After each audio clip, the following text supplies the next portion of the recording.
बिस्मिल्लाहिर्रहमानिर्रहीम। अस्सलाम वालेकुम स्टूडेंट्स, कैसे हैं आप सब? उम्मीद करती हूँ सब खैरियत से होंगे। मैं हूँ आपकी मौलिमा शाहीन अशरफ। जी बेटा, आज हम पढ़ रहे हैं उर्दू एडटेक क्लास 3। आज का हमारा बी लिफ्ट है 4, लेकिन बी लिफ्ट 4 स्टार्ट करने से पहले हम बी लिफ्ट 3 की आंसर्स की तरफ जाएंगे। सब बच्चे अपनी नोटबुक निकालें और अपने आंसर मैच करें। बेटा, बी लिफ्ट 3 में सबसे पहले आपका तसलसल था, आपका तदरीसी जांच का काम था, जिसमें सवालात भी थे और अल्फाज मानी की मैचिंग करनी थी आपने। जी बेटा, वर्कबुक में आपका निखार का काम था, इसमें आपने दुरुस्त जवाब पे टिक का निशान लगाना है और सवालात के मुख्तसर जवाबात देने थे। मैं उम्मीद करती हूँ सब बच्चों का काम ठीक होगा। जी बेटा, आज का हमारा है बी लिफ्ट 4।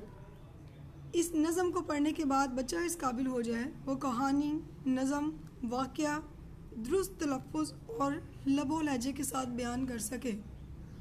जिस नज़म की तकमील के बाद बच्चे में इतनी काबिलियत होनी चाहिए कि वो किसी भी नज़म को, किसी भी कहानी या वाक़े को उसके लबो लहजे के साथ, तलफ़्फ़ुज़ के साथ बयान कर सके। आज का हमारा इस्लामी नुक्ता नज़र है, बेशक आप सल्लल्लाहु अलैहि वसल्लम यकीनन बुलंद तरीन इखलाक के मालिक हैं।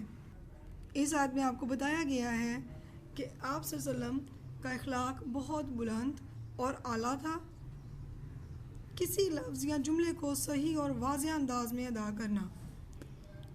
बेटा, आपके पास यहाँ पे लफ्ज़ है दुनिया। अगर इसे मैं दुनिया पढ़ूँ, दुनिया खूबसूरत, तो आपको समझ आएगी? जी बिल्कुल नहीं। तो आप इसको पढ़ेंगे दुनिया खूबसूरत है। इस जुमले को आप प्रॉपर तरीके से पढ़ेंगे, दुनिया खूबसूरत है। अगर हम दुनिया पढ़ेंगे तो किसी को भी आपके समझ नहीं आएगी कि आप क्या कहना चाह रहे हैं। जी, तस्वीर को पहचान कर दुरुस्त तलफ़्फ़ुज़ के साथ बताएं। अब एक जगह पर आपके सामने एक बच्चा है, वो दुआ कर रहा है, और दूसरी जगह पर दवा है। जी, दुआ और दवा। खुदा न खास्ता आप जब बीमार होते हैं तो आपके वालदा या आपकी उस्ताज़ा आपको कहते हैं कि जाएं बेटा आप दवा ले लें। आपको ये नहीं कहा जाता कि जाएं दुआ ले लें। तो दोनों में फ़र्क है, दुआ और दवा। जी, आपकी बुक पे आपकी मरकज़ियत है किसी भी शेर या वाक़े को बयान करते हुए अल्फाज के दुरुस्त लफ्ज़ का ध्यान रखना ज़रूरी है। उर्दू की ज़ुबान की खूबसूरती इसका तलफ़्फ़ुज़ है। जैसे इल्म के आइन के नीचे ज़ेर है तो हम इसे इल्म पढ़ते हैं। अब मैं इसे कहूँगी अल्म या अलम, तो ये इल्म के मायने में नहीं आएगा। इसी तरह बहुत से लोग गलत का तलफ़्फ़ुज़ दुरुस्त अदा नहीं करते। तलफ़्फ़ुज़ की दुरुस्त अदाई अल्फाज पर अराब की वजह से मुमकिन होती है। बच्चे अपनी बुक्स ओपन करें। बी लिफ्ट 4 में आपके पास तसलसल है। तलफ़्फ़ुज़ किसे कहते हैं? अल्फाज को, अदाई को, तलावत को, पढ़ाई को। ये सॉल्व करना है बेटा।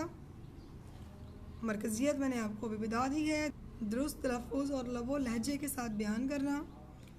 तदरीसी जांच में आपके पास एक नज़म है जिसे आपने तलफ़्फ़ुज़ के साथ क्लास में पढ़ना है। जी, बी लिफ्ट 4 में निखार किताब तरमीम व जायज़ा में पास एक नज़म है जिसे आपने घर में अपनी वालदा को दुरुस्त तलफ़्फ़ुज़ के साथ सुनाना है। वालदा कोशिश करें कि उसकी एक छोटी सी वीडियो क्लिप बनाकर उस्ताज़ा के साथ शेयर करें कि बच्चा किस तरह पढ़ रहा है। बेटा, मैं उम्मीद करती हूँ आपको आज का लेसन समझ आ गया है, किस तरह आपने दुरुस्त तलफ़्फ़ुज़ के साथ अपने किसी भी कहानी, किसी भी वाक़े को पढ़ना है। अल्लाह हाफ़िज़।